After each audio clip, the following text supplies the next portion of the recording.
Hello प्यारे बच्चों, नमस्कार। एक नई वीडियो में फिर से आपका स्वागत है। यह कक्षा 10वीं के यूपी बोर्ड का विद्युत धारा भौतिकी का अध्याय है। इस वीडियो में हम विद्युत धारा के जितने भी कंसेप्ट हैं उनको हम ध्यान से समझेंगे और पढ़ेंगे, और मैं आपको उस प्रकार से लिखवाऊंगा ताकि आप उन पॉइंट को याद करके आसान भाषा में एग्जाम में लिख सकते हैं। तो चलिए वीडियो को शुरू करते हैं। तो सबसे पहले हम विद्युत आवेश को परिभाषा के रूप में समझ लेते हैं कि विद्युत आवेश क्या होता है। इसको परिभाषा के रूप में लिखेंगे कि पदार्थ पदार्थ का वह गुण पदार्थ का वह गुण जिसके कारण जिसके कारण जिसके कारण जिसके कारण पदार्थ जिसके कारण पदार्थ आकर्षण आकर्षण या प्रतिकर्षण प्रतिकर्षण का अनुभव करता है का अनुभव करता है विद्युत आवेश कहलाता है। विद्युत आवेश कहलाता है। विद्युत आवेश कहलाता है। ठीक है, यानी कोई भी पदार्थ है, अगर वह आकर्षण, यानी कि आकर्षण मतलब एक दूसरे की तरफ खींचना, है ना, और प्रतिकर्षण मतलब होता है एक दूसरे से दूर जाना, तो ऐसे वो अनुभव करता है तो उसे हम विद्युत आवेश कहते हैं। ठीक है, आई होप आपको ये समझ में आ गया होगा। अब यहाँ से देखिए, आवेश जो है दो प्रकार के होते हैं। ठीक है, तो लिखेंगे आवेश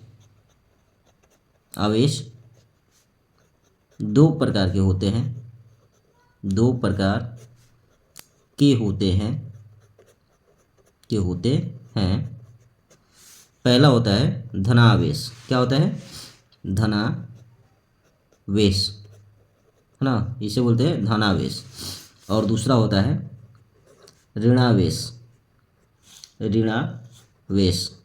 ठीक है, ये होता है ऋणावेश। अब यहाँ से समझते हैं कि धनावेश क्या होता है और ऋणावेश क्या होता है। तो पहले हम लिखते हैं धनावेश के बारे में। तो देखिए, धनावेश जो होता है, हेडिंग में लिख लेते हैं धनावेश, है ना, कि किसी पदार्थ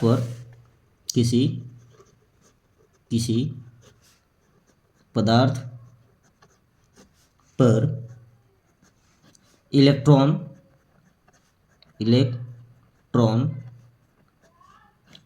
की कमी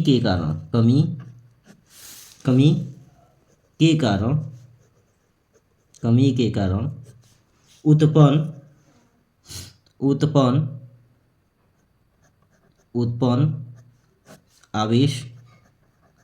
उत्पन्न आवेश को धनावेश कहते हैं।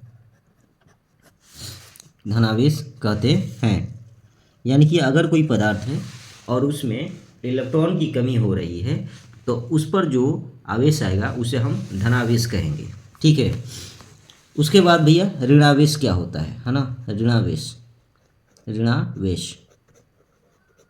तो ऋणावेश को हम परिभाषित करेंगे कि ऐसे लिखेंगे कि किसी पदार्थ पर इलेक्ट्रॉन की अधिक के कारण उत्पन्न आवेश को धनावेश कहते हैं।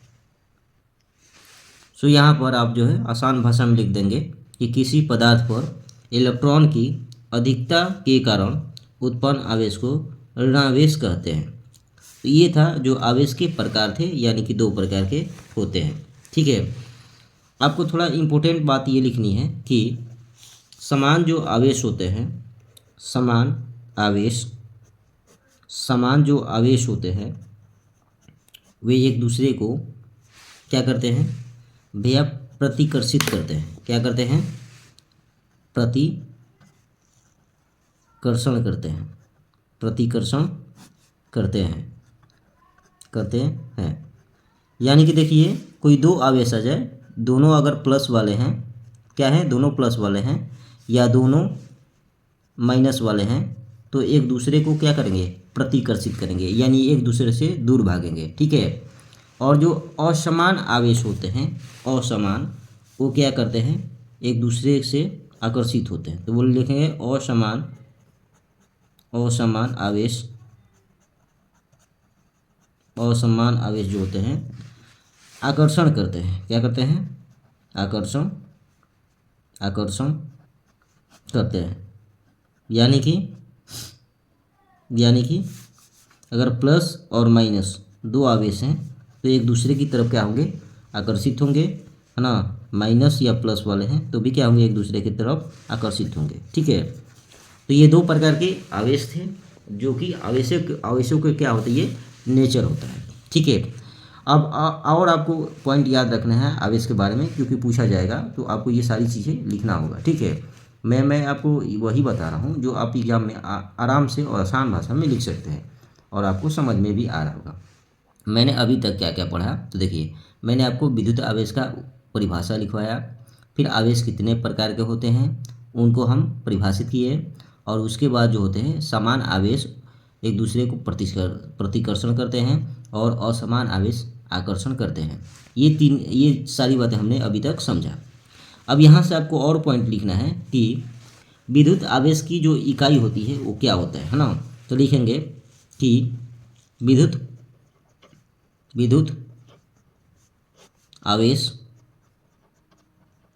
आवेश की SI मात्रक कूलाम होता है। क्या होता है, कूलाम होता है। आपको लिखना है कूलाम होता है। तो कूलाम को हम C से रिप्रेजेंट करते हैं, कूलाम होता है, ठीक है, कूलाम होता है, ठीक है। ये विद्युत आवेश का क्या हो गया भैया, SI मात्रक हो गया। एक कूलाम जो होता है एक बहुत बड़ा आवेश होता है। क्या होता है भैया, जो एक कूलाम होता है, एक कूलाम, यह बहुत बड़ा आवेश होता है, यह बहुत बड़ा आवेश होता है, होता है। यानी कि ऐसे समझिए कि जो एक इलेक्ट्रॉन होता है ना, उस पर कितने आवेश होते हैं। तो यहाँ से आपको ये भी याद रखना है कि एक जो इलेक्ट्रॉन होगा, एक इलेक्ट्रॉन का आवेश, एक इलेक्ट्रॉन का आवेश जो होता है वह बराबर होता है कि भैया ये होता है -1.6 इंटू 10⁻⁻19 कूलाम होता है। यानी कि एक इलेक्ट्रॉन पर इतना कूलाम आवेश होता है। समझ में आया? आई होप आपको ये समझ में आ गया होगा, ठीक है। आगे हम ये समझते हैं कि अगर मान लीजिए कि कोई अगर आवेश है तो हम सूत्र के माध्यम से कैसे समझेंगे, यानी कि सूत्र कैसा होगा, है ना, जो हमारे एग्जाम के पॉइंट ऑफ व्यू से इम्पोर्टेंट होगा, ठीक है। अगला पॉइंट में हम लिखेंगे कि विद्युत आवेश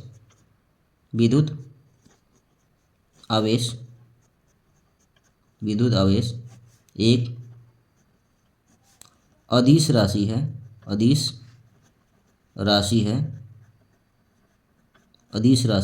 है, यानी सदिश नहीं है। विद्युत आवेश में केवल परिमाण होता है, दिशा नहीं होती है, इसलिए इसे हम अदिश राशि कहते हैं, ठीक है। तो आवेश को हम यानी कि विद्युत आवेश जो होता है, विद्युत आवेश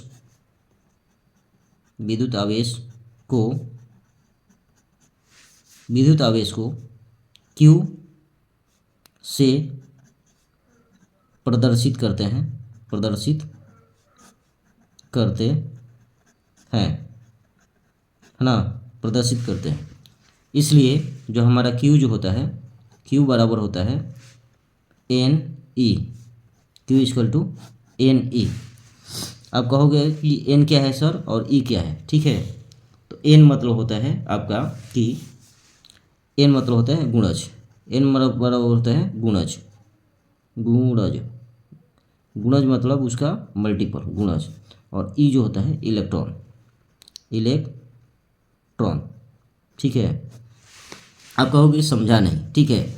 जैसे कि एक इलेक्ट्रॉन होगा तो उसमें कुल आवेश कितना होगा, तो हम बोलेंगे कि देखिए हम जानते हैं कि अगर एक इलेक्ट्रॉन होगा तो उसमें आवेश कितना होगा, तो बोलेंगे Q बराबर हो जाएगा एन के मान हम लिखेंगे, एक इलेक्ट्रॉन ले रहे हैं तो यहाँ पर लिखेंगे एक इलेक्ट्रॉन, ठीक है, एन के मान यहाँ पर एक रखेंगे, और एक इलेक्ट्रॉन में कुल आवेश होता है 1.6 इंटू 10⁻⁻⁹ कूलम। यहाँ से जो हो जाएगा एक इलेक्ट्रॉन पर जो होगा आवेश कुल मिलाकर होता है 1.6 इंटू 10⁻⁹ कूलम। तो ये हो गया, यहाँ से आपका इतना कूलम होगा। अब यही जो होगा, अगर मान लीजिए कि दो इलेक्ट्रॉन है, कितना है जी, दो इलेक्ट्रॉन है, तो उसमें आवेश कितना होगा, तो अब वहाँ पर हम लिखेंगे एन के मान 2 लिखेंगे, क्या लिखेंगे 2, यानी कि आप जितना इलेक्ट्रॉन लेंगे उसी को हम एन बोलते हैं, उसी को गुणज कहते हैं। तो अगर एक इलेक्ट्रॉन में इतना आवेश आ रहा है, तो यहाँ पर अगर दो इलेक्ट्रॉन ले रहे हैं तो यहाँ पर एन की मान लिखेंगे 2, और एक इलेक्ट्रॉन में आवेश होता है 1.6 इंटू 10⁻⁹ कूलम। यहाँ से हो जाएगा कि भैया दो आवेश होगा, है ना, दो इलेक्ट्रॉन होगा तो उसमें कुल आवेश हो जाएगा 3.2 इंटू 10⁻⁻⁹ कूलम।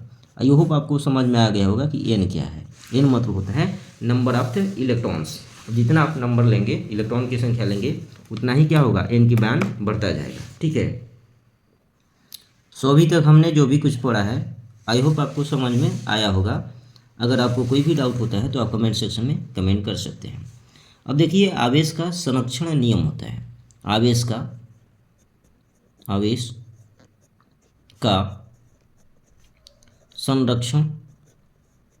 संरक्षण नियम, है ना। ये क्या कहता है भाई, तो ये कहता है ये कहता है भैया कि नियम कहता है कि इस नियम के अनुसार, इस नियमानुसार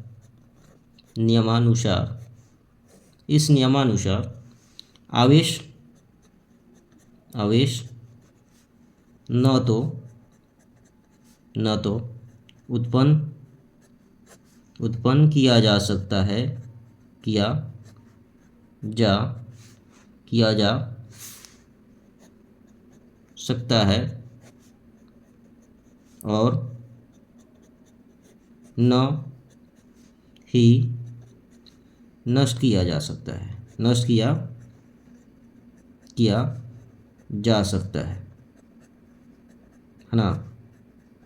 इसका मतलब ये होता है कि किसी भी पदार्थ में जो आवेश होते हैं उसे न तो उत्पन्न किया जा सकता है और न ही नष्ट किया जा सकता है। इसका अर्थ यह होता है कि कुल जो आवेश होगा किसी पदार्थ में, जो कुल आवेश होगा हमेशा अपरिवर्तित रहता है। तो यहाँ से लिखेंगे कि कुल आवेश हमेशा अपरिवर्तित रहता है। ठीक है, तो ये था आवेश का संरक्षण नियम। ठीक है, आई होप आपको ये भी समझ में आ गया होगा।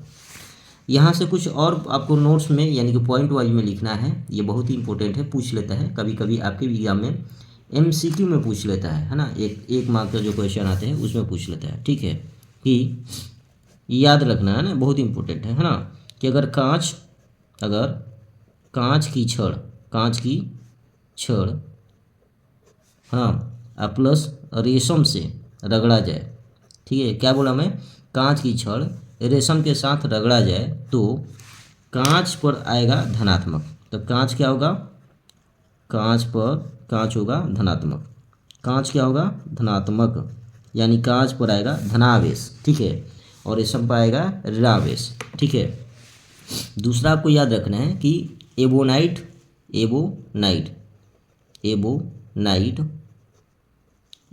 की ये भी छड़े होता है, उसको हम ऊन के साथ रगड़ते हैं, है ना। अगर एबोनाइट को हम ऊन के साथ रगड़ते हैं तो यहाँ पर एबोनाइट जो होगा, एबोनाइट हो जाएगा भैया ऋणात्मक, क्या होगा ऋणात्मक, यानी कि एवोनाइट के क्षण पर ऋणावेश आएगा, क्या आएगा, निगेटिव चार्ज आएगा। आई होप आपको ये भी समझ में आ गया होगा, ठीक है। अब देखिए यहाँ पर क्या होगा कि अब इसके बाद हम लोग अगला टॉपिक लेते हैं, विद्युत धारा क्या है। तो अगला टॉपिक है विद्युत धारा, अंग्रेजी में इसे इलेक्ट्रिक करेंट कहते हैं। अब विद्युत धारा क्या होता है, पहले हम इसे परिभाषित करते हैं, ठीक है। तो लिखेंगे कि किसी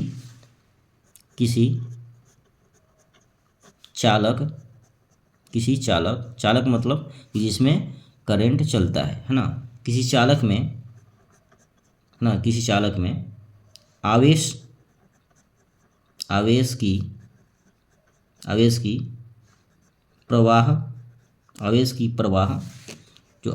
प्रवाह की दर को विद्युत धारा कहते हैं,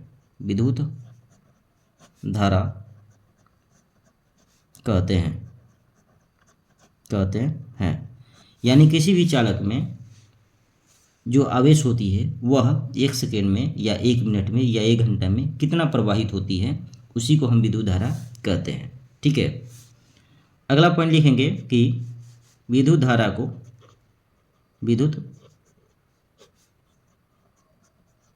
को I से प्रदर्शित करते हैं, चाहे I से दर्शाते हैं, I मतलब विद्युत धारा दर्शाते हैं, है ना। अगला पॉइंट लिखेंगे कि विद्युत धारा का SI मात्रक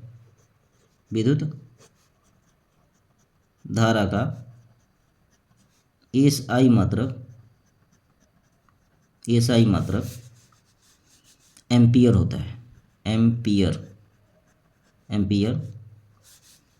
होता है, ठीक है। ये आपको बेसिक जानकारी होना चाहिए। अब देखिए, अब इसको हम सूत्र के माध्यम से समझते हैं कि विद्युत धारा को हम किस सूत्र से हम दर्शाते हैं, और उन सूत्र में जो भी क्वांटिटी आएगी, राशि आएगी, उसका अर्थ क्या होता है, समझते हैं आराम से, ठीक है। तो देखिए कि है ना, ऐसे बना कर लिखा जाता है ना कि यदि I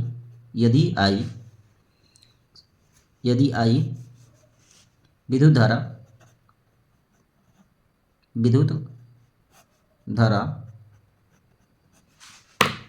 धारा किसी चालक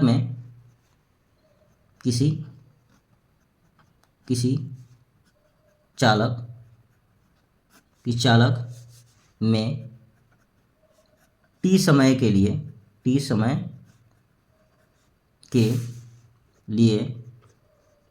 आवेश Q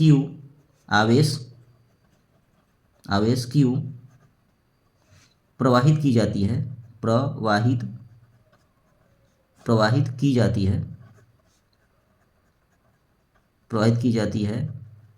तो विद्युत धारा बराबर होगा विद्युत धारा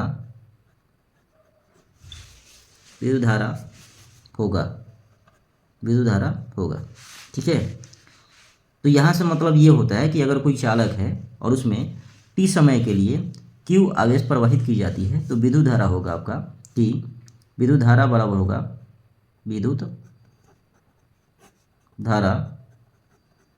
होगा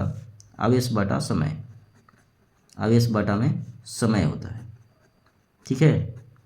अब यहाँ से देखिए, जो विद्युत धारा का जो दर्शाने के तरीका है वो I है, और आवेश को हम Q से दर्शाते हैं और समय को T से। तो I बराबर Q बटा में T। इसको हम ऐसे भी लिख सकते हैं कि T से गुणा कर देंगे तो ये हो जाएगा IT = Q। ये भी सूत्र बन जाता है। तब यहाँ से देखिए हम लोग कैसे मात्रक बनाते हैं, ठीक है। यहाँ से ये होगा विद्युत धारा, तो यहाँ से विद्युत धारा का जो मात्रक बनेगा, लिखेंगे यहाँ से विद्युत धारा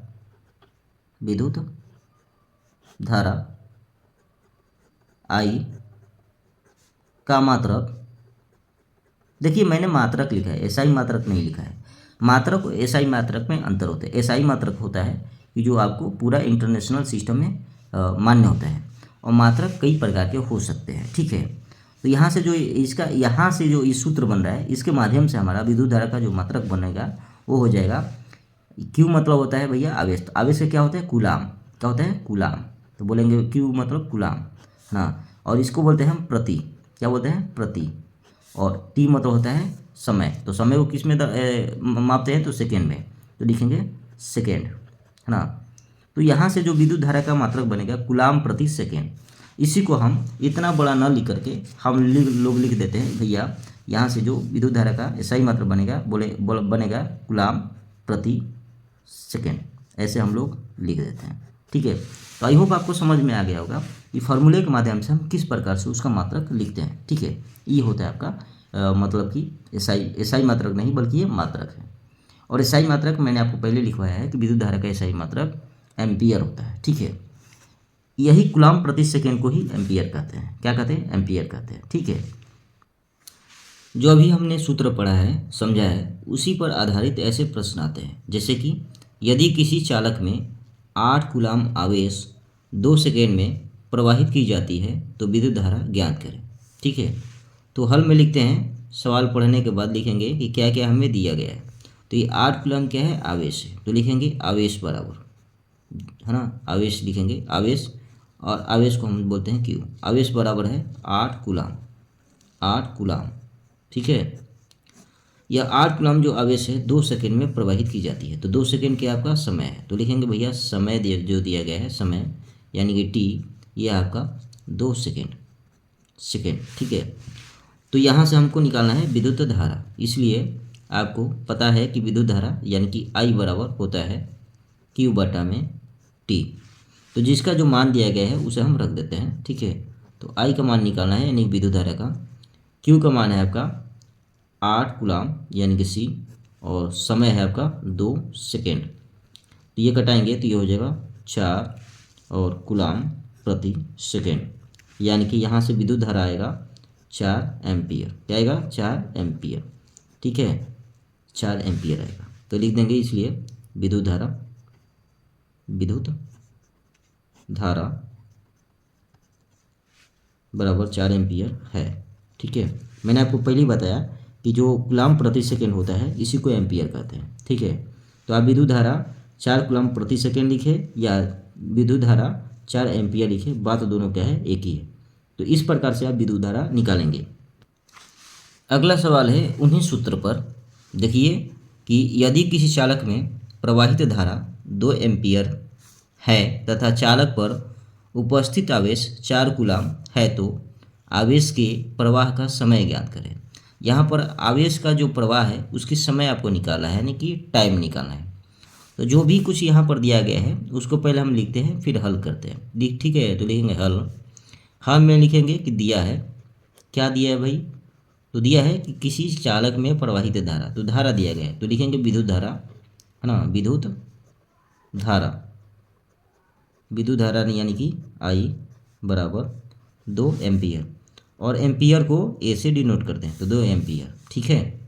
उसके बाद चालक पर उपस्थित आवेश, तो आवेश क्या है, 4 कूलम है, तो लिखेंगे विद्युत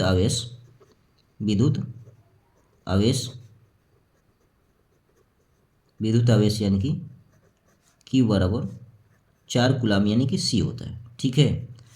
अतः हम प्रश्नानुसार जानते हैं कि हमें समय निकालना है, तो हम सूत्र जानते हैं कि जो विद्युत धारा यानी कि I बराबर होता है Q बटा में T होता है, ठीक है। आई होप आपको समझ में आ रहा होगा।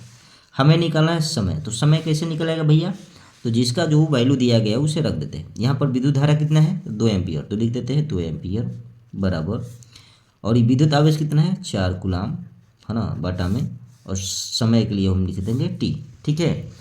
यहाँ से हम क्रॉस ऐसे मल्टीप्लिकेशन करते हैं, तो ये ऐसे गुणा करेंगे और इसको इधर लाएंगे, तो यहाँ से ये हो जाएगा आपका, है ना, कैसे होगा भैया, तो ये हो जाएगा T बराबर ये 4 कूलम बटा में, और ये हो जाएगा 2 एम्पियर, तो नीचे आ जाएगा 2 एम्पियर, तो 2 से 2 कटेगा तो कितना होगा, 2 दूनी के 4 यानी कि 2, और समय क्या होता है, समय हमेशा सेकेंड में होता है, तो लिखेंगे सेकेंड। यानी कि जो विद्युत धारा जो है 2 एम्पियर प्रवाहित हो रही है किसी चालक में, 4 कूलम उसका आवेश है, तो उसमें प्रवाहित जो समय होगा वो हो जाएगा 2 सेकेंड। कितना हो जाएगा, 2 सेकेंड, तो समय आ गया आपका 2 सेकेंड। तो आई होप आपको ये सारी चीज़ें समझ में आ गया होगा, ठीक है। अब कुछ इंपॉर्टेंट बातें ये हैं विद्युत धारा के ही बारे में, वो आपको हूबहू आपको ऐसे याद करना है, ठीक है। आई होप ठीक है। यहाँ से देखिए, पहले तो सवाल में पूछता है कि भैया देखिए 1 एम्पियर से क्या समझते हैं। सवाल में पूछता है कि 1 एम्पियर 1 एम्पियर से आप क्या समझते हैं, से आप क्या समझते हैं ठीक है। इसे ऐसे भी पूछेगा कि 1 एम्पियर किसे कहते हैं, चाहे 1 एम्पियर को परिभाषित कीजिए। तो सवाल पूछने के अलग अलग तरीके हैं, लेकिन उत्तर क्या होगा, सेम होगा ठीक है। तो यहाँ से लिखेंगे कि 1 एम्पियर कब होगा। अब सोचिए कि 1 एम्पियर कब होगा ठीक है। तो लिखेंगे इसका उत्तर होगा, उत्तर में लिखेंगे यदि किसी चालक में ना यदि किसी चालक में 1 कूलाम आवेश 1 सेकेंड के लिए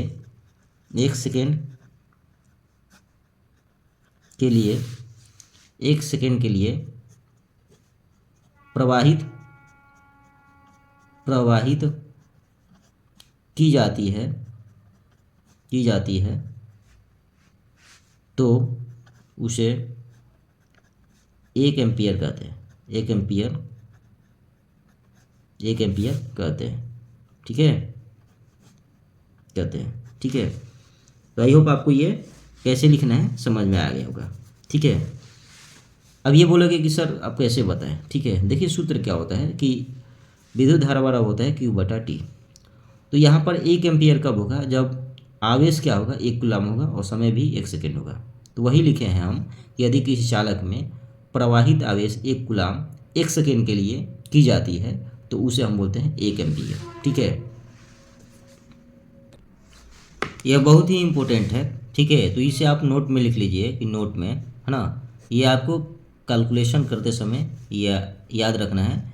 जब भी आपको क्वेश्चन दिया जाएगा, प्रश्न दिया जाएगा, तो उसमें बहुत ही इजी मतलब कि यूज होने वाला है ठीक है। जिसे बोलता है 1 मिली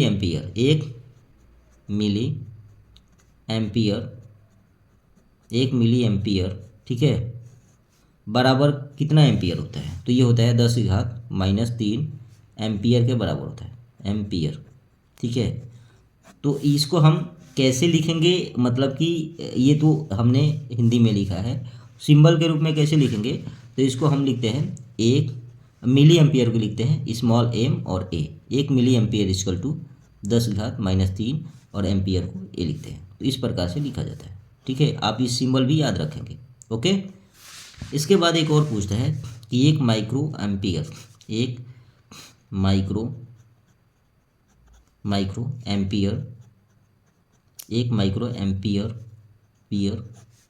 कितने के एम्पियर के बराबर होता है। तो ये होता है 10⁻⁻6 एम्पियर के बराबर होता है, ठीक है। अब इसे सिंबल के रूप में कैसे लिखेंगे, तो लिखेंगे 1 और माइक्रो का सिंबल होता है, जैसे यू बनाइएगा आप ऐसे यू और थोड़ा ऐसे भी इधर भी खा दीजिएगा, तो इसे बोलते हैं माइक्रो एम्पियर। ये हो जाएगा माइक्रो, इसको माइक्रो पढ़ा जाता है और ये होता है एम्पियर। तो 1 माइक्रो एम्पियर इक्वल टू होता है 10⁻⁻6 एम्पियर ठीक है। तो ये होता है ना। ये दो चीज़ें आपको याद रखना है ठीक है, नहीं तो आप क्वेश्चन में कहीं ना कहीं फंस जाएंगे या क्वेश्चन गलत हो जाएगा है ना। कहीं पर भी अगर माइक्रो एम्पियर दिया गया हो तो आप उसे पहले एम्पियर में बदलेंगे, यानी कि जैसे दे देगा कि 1 माइक्रो एम्पियर में कितना एम्पियर होता है, तो आप बोलेंगे 10⁻6 एम्पियर होता है। 1 मिली एम्पियर में 10⁻³ एम्पियर होता है। यानी कि हमें कैलकुलेशन जो करना है क्वेश्चन में वो हमेशा एम्पियर में लेकर करना है ठीक है। माइक्रो में दिया रहेगा तो एम्पियर में बदलेंगे, मिली में दिया रहेगा तो फिर एम्पियर में बदलेंगे, तब जाके वो क्वेश्चन को हम सॉल्व करेंगे। तो इस वीडियो में हम इतना ही रखते हैं। मैंने इस वीडियो में आपको विद्युत आवेश से संबंधित जो भी कॉन्सेप्ट थे वो बताया। उसके बाद विद्युत धारा आसान भाषा में मैंने आपको समझाया, और जो भी आपके एग्ज़ाम में आने वाले कॉन्सेप्ट थे सारी चीज़ें मैंने बताई ठीक है। एक और आप एक पॉइंट लिख लीजिए कि जो विद्युत धारा होता है, विद्युत धारा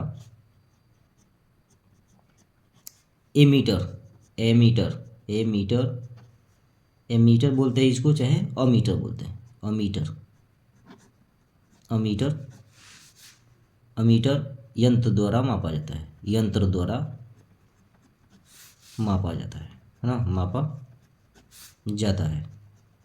ठीक है, तो ये था आपका विद्युत धारा की कहानी। ये कहानी आपको कैसा लगा कमेंट सेक्शन में कमेंट कीजिए। क्या आपको ये सारे पॉइंट समझने में आया या नहीं आया? क्या आपको कोई डाउट है तो उस डाउट को आप कमेंट सेक्शन में अपना कमेंट कर सकते हैं। कमेंट आप ही के लिए बना है। एक छोटा सा प्रयास आपसे ये भी एक छोटा सा प्रयास ये भी है कि आप इस वीडियो को देखकर यूं ही न छोड़ दें। वीडियो को लाइक करें, चैनल को सब्सक्राइब करें और वीडियो को अपने दोस्त में ज़रूर शेयर करें ताकि उन्हें भी आसान भाषा में और इस प्रकार से जैसे आपको स्कूल में पढ़ाई जाती है ना, उस हिसाब से मैं पढ़ाने का प्रयास कर रहा हूँ। ठीक है, ताकि आपको कोई कन्फ्यूजन न रहे। जो भी कोई कन्फ्यूजन होगा मैं आपको इस वीडियो में पूरा समझा दूंगा। ठीक है, तो चलिए मिलते हैं नेक्स्ट वीडियो में, एक ऐसे ही मज़ेदार दमेदार वीडियो में मिलेंगे। ठीक है, तब तक के लिए अपना पढ़ाई करते रहिए, ख्याल रखिए और बड़ों को इज्जत करते रहिए। धन्यवाद।